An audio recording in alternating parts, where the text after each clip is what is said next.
એક સીટ કોંગ્રેસને મળી, એની પાસે ગયા વખતે 13 સીટ હતી, એમાંથી ફક્ત એક સીટમાં એ બચી શક્યા.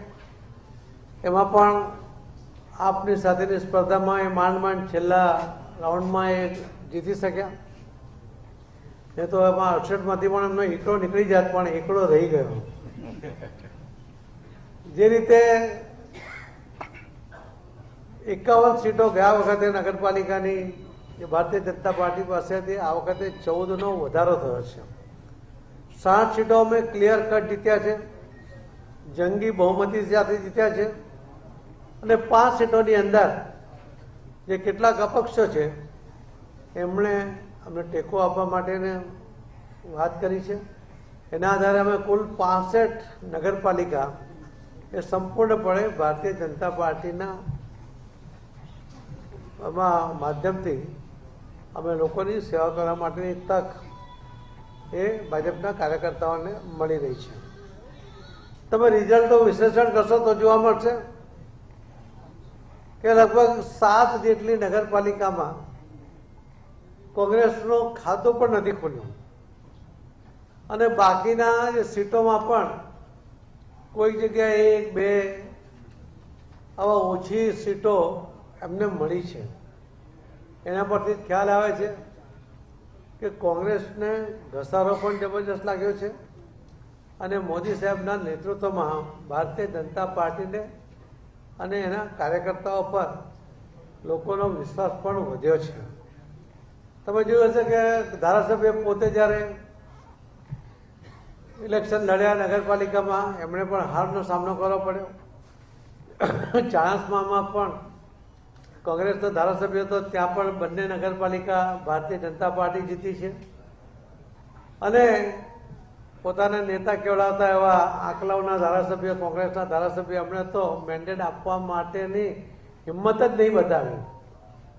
મને લાગે છે કે આટલી નાલેસી જે કોંગ્રેસને જોવા મળી છે, તે આવા પાયા વગરના જે નેતાઓ છે એના કારણે કે એમને હિંમત ગુમાવી દીધી છે. અને એમાં જે ભારતીય જનતા પાર્ટીને 10 સીટો મળી છે, જે બાકીના ઉમેદવારો જીત્યા છે, અપક્ષો જીત્યા છે, એમાંના 3 એ ભારતીય જનતા પાર્ટીની સાથે છે. એટલે આંકલાઓમાં પણ ભારતીય જનતા પાર્ટીના જ કાર્યકર્તાઓને સેવા કરવાની તક મળી રહી છે. જે રિઝલ્ટ છે એમાં જો સ્ટ્રાઇક રેટ જોઈએ તો લગભગ જે 68માંથી 65 સીટ, એક મહાનગરપાલિકા અને 3 તાલુકા પંચાયત, એના પ્રમાણે 96% સ્ટ્રાઇક રેટ આવ્યો છે. એ પણ એક રેકોર્ડ છે. અમે ફક્ત નગરપાલિકાને ગણીએ તો પણ 95.58% સ્ટ્રાઇક રેટ એમાં એ જોવા મળી રહ્યો છે. આ જે સ્ટ્રાઇક રેટથી લોકોએ જે વિશ્વાસ આપ્યો છે, એના કારણે ભારતીય જનતા પાર્ટીના આગેવાનોની અને કાર્યકર્તાઓની જવાબદારી વધી છે. પણ લોકોએ મૂકેલો વિશ્વાસ એને એટલે નહીં જવા દઈશું.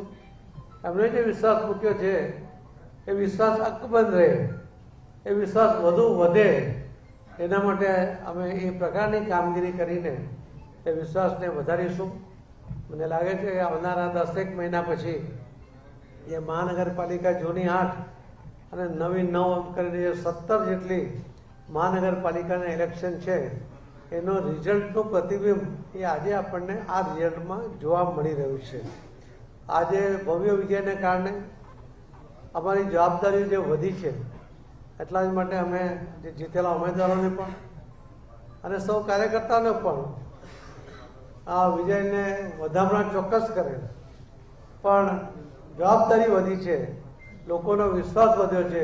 એ વિશ્વાસ જાળવવા માટેનો પ્રયત્ન પણ સાથે સાથે સભાનપણે કરે એવું અમે સૂચના પણ આપી છે, અને હજુ પણ આપીશું.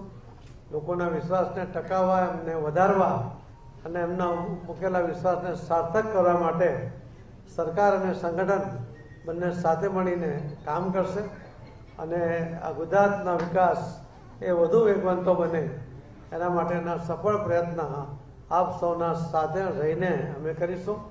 ફરીથી હું પ્રિન્ટ અને ઇલેક્ટ્રોનિક મીડિયાના મિત્રોને વિનંતી કરું છું કે આપના માધ્યમથી આ વિજયને લોકો સુધી પહોંચાડો અને એમને મૂકેલા વિશ્વાસને અમે સાર્થક કરીશું.